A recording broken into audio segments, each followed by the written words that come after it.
call me Rhamzan.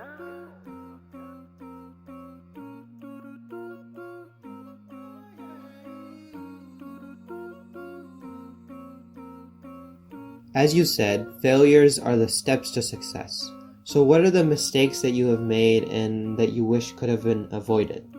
Yeah, so that's a great question. And I would firstly say probably not following the advice that I gave in the previous question would be the first thing I would mention here. Because, like I said, the advice that I gave to the question that you asked about, what advice would I give to someone just starting out or a beginning entrepreneur? Of course, 8 years into this, if I could go back and follow that advice, I would, right? So I would say a big mistake would be, or I guess a mistake I made is not following that advice myself when I was starting out. And then the second thing I would say is lack of focus, doing too many things at once. And this also is known as the shiny object syndrome, where you're working on one thing and you might actually be doing decent at it or fairly well at it, but the fact is you're building something. But then what happens is that something else attractive comes in front of you, a new business opportunity, a different business model, or whatever it may be, and you're like, oh wow, that looks amazing. And that, when you're in the trenches working day to day in your business and trying to build something, that is very difficult. So sometimes it wears you out, and sometimes even after a few months you may become hopeless, or you may become almost fearful that it may not work out. So when you see another opportunity, you're like, oh well, the way that's being presented, it looks way better than what I'm doing every day, and I could make money quicker with that. But failing to realize that now if you're going to try to do both things at once, then you're not going to be able to do either very, very well. Or if you leave what you are doing right now, that might be a mistake as well, because you may not have known that if you had just continued a little bit more, then you would have achieved success with that if you were to have focused on it instead of trying to chase something else. And also not realizing that when you chase something else, you have to go back to the beginning and start that process. And no business model, no matter what anybody says about get rich quick and make money overnight and stuff, which is all BS, excuse my French, but it's just every business, no matter what, requires hard work and determination and time. Nothing will make you money, within a few days, few weeks, or even months. Honestly, it takes years to build a successful, consistent business. So, that mindset is important. And also, like I said, just focusing, because, with me, I remember, to be honest, one of the reasons that the Amazon business failed is because, to be honest, I lost focus. I mean, I know when I talk about it, I'm like, okay, well, it's because the Amazon space was shifting, and Amazon, introduced all these bottlenecks and made it more difficult to, do marketing and get reviews and increase their, ads or whatever, reasons it may be. I would say those were all secondary reasons. The primary reason was, in fact, the lack of focus that I had, because while I was doing my Amazon business, I was like, oh, let me do an Amazon course. And so I made some money with that. And then I was like, okay, let me do more digital marketing stuff and consulting, right? And so while I was putting my attention into those things, I actually was not able to put enough attention on the Amazon business. And that's one of the reasons that it started declining, amidst the other reasons as well. And that's what led to me not being able to continue that, or it wasn't worthwhile anymore. So lack of focus is a big thing. And so, yeah, focusing on one thing at a time and trying to put your best effort into it, because if you stretch yourself too thin, like I said, then if you're doing 5 things, you're going to give 20% to each thing. But if you're doing one thing, you can give 100% to that one thing, right? You only have 100% to split between, anything that you're doing. So it's either 1 times 100%, or, however many times, whatever that split becomes. So I would also say lack of patience. It kind of goes along with that. And I kind of implied it as well, in that, a lot of times people are looking for that get rich quick thing. They're trying to, especially right now with the whole Corona situation, and people, unfortunately, who are in situations where they have lost their job, or where they are on furlough, or, they are looking for other opportunities.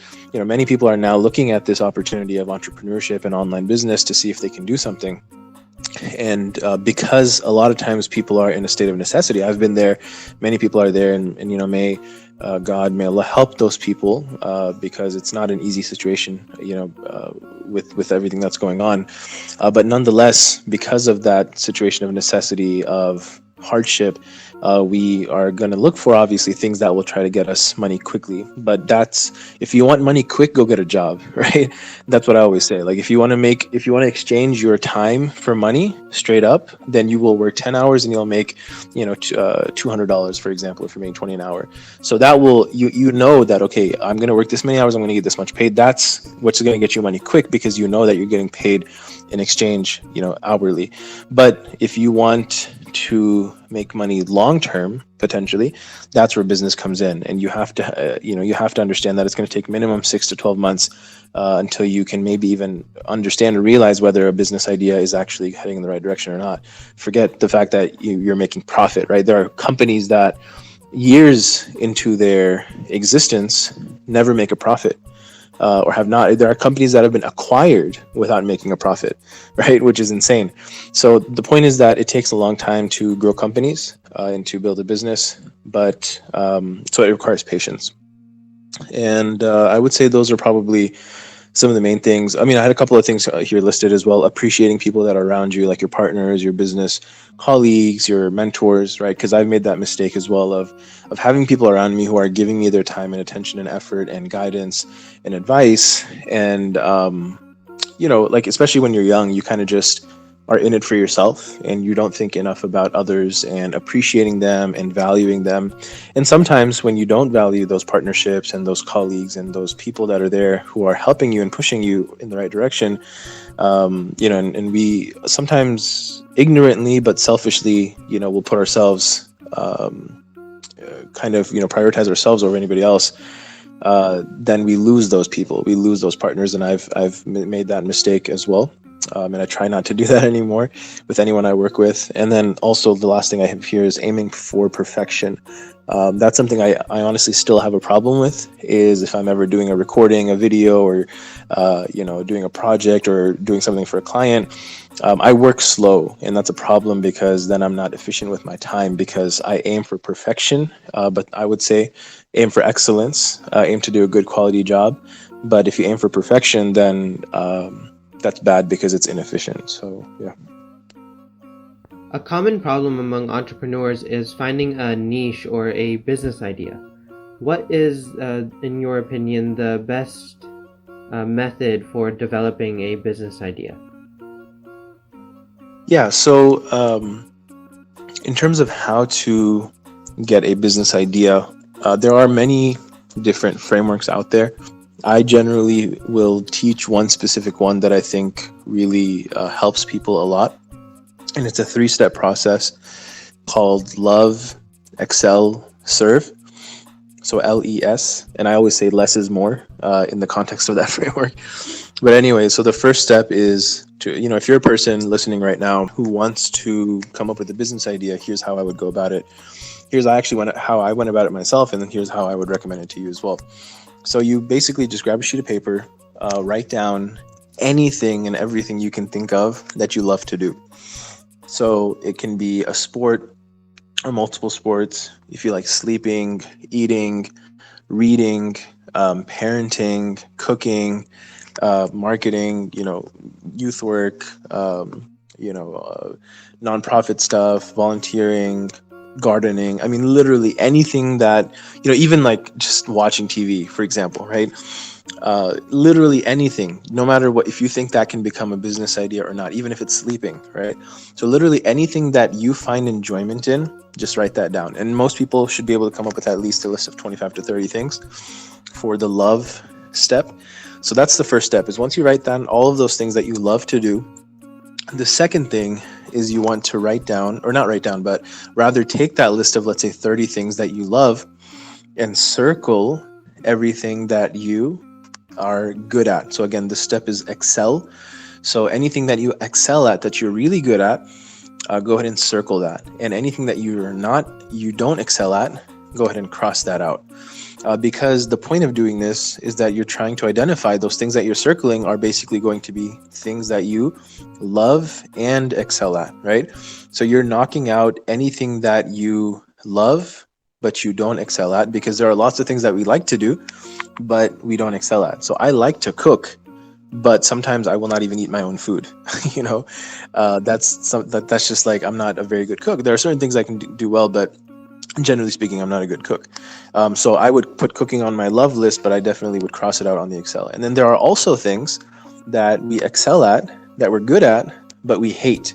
So I might be good with numbers, I might be good at accounting, I might be good at whatever else, but I hate those things because they're boring and whatever, right? So that's why we start with love, so we don't even have to deal with that category of things that we don't love, right? And then the excel stage is to knock out those things that we're not good at and circle those things that we're good at. So basically by this time, or by the second step, or the end of the second step, you should be at a point where you now have about 5 things, right? 3 to 5 things that you're both good at and you love. So now the third step is serve, right? LES, love, excel, serve. So now serve is essentially the step where you prioritize, or you place these remaining items in order.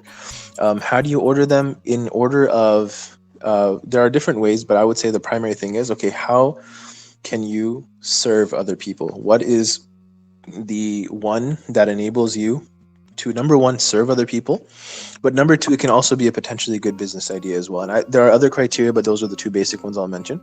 Is that, okay, you want to think, okay, well, how many people can I benefit? How big is the problem within this niche, right? And this is also the step where you kind of go more in depth, because when these things that we mentioned are very vague, right? Those 30 things or those 5 things that you end up with are very vague, what we call niches, in what, or markets. And you want to go more in depth, so now you can do more research in this third stage of, okay, well, what kinds of solutions are there, right? What kinds of problems are there? What kind of solutions are there? What are the potential business, entrepreneurial routes or avenues I can take within this space, within this big space? And also, okay, how effectively can I benefit, and what kind of an impact can I make through this thing? So you kind of try to order it based on your own assumptions, and then next, once you start doing more research, and it may be that the first thing that's on your list that you thought was the best may not actually end up being the case. You look into it and you're like, okay, maybe not, let me look into the second thing. Okay, that actually seems better, and that might actually become your number one. So it's essentially becomes a selection thing in this third stage with research, with some research. So that's kind of my 3-step process that I always recommend to any beginning entrepreneur. There are other ways to sometimes people will say, okay, well, like, how do I know what I'm good at, right? So in the second stage, some people will say, okay, well, how do I actually know what I'm good at? Like, I don't think I'm good at anything. Or some people think they're good at everything.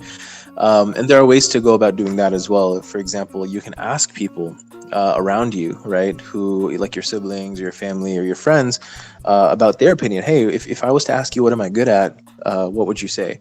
Without any bias, right? And then you can also think about, okay, well, what do people normally ask me advice about? What do I teach people about? What are people asking me about, or asking me questions about, or they trust me in, right? And so that will also give you some insight into some of these, like, for example, in this case, what you're good at. So.